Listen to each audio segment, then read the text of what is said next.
In today's video, I'm going to teach you how to send PDF via Microsoft Teams. If you need to share a PDF with a coworker, classmate, or team member, Microsoft Teams makes the process quick and straightforward. In this walkthrough, I'll show you easily as how to send a PDF in a chat or conversation so your file reaches the right place without any confusion. To begin, open Microsoft Teams and go to the chat or conversation where you want to send the PDF. This could be a one-on-one chat, a group chat, or a channel conversation, depending on who needs the document. Before you upload anything, take a moment to confirm that you're in the correct thread. That's especially helpful if you're working in multiple chats at once, because it prevents the file from being shared in the wrong place. Once you're in the right chat or conversation, look at the message box near the bottom of the screen. Around that area, you'll see a paperclip icon. Click the paperclip icon to start attaching a file.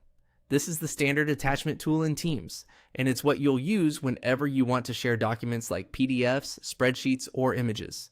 After clicking the paperclip, choose the option to upload from your computer. This tells Teams that the file you want to send is stored locally on your device, rather than already saved somewhere else. When your file browser opens, navigate to the folder where your PDF is saved.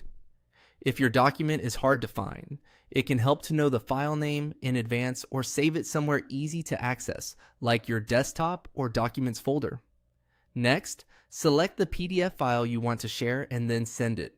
Once you do, Teams will attach the document to your message and deliver it in the conversation. Depending on your version of Teams, you may see the file appear first as an attachment preview before it's fully sent. So just make sure everything looks correct before confirming. That's all it takes to send a PDF through Microsoft Teams. It's a simple process, but paying attention to the conversation you're in and the file you choose can save time and avoid mistakes. If you're just sharing an important document, it's also a good idea to wait a moment and confirm that the upload completes successfully so the recipient can open it without issues. Now you know how to send a PDF via Microsoft Teams quickly and confidently.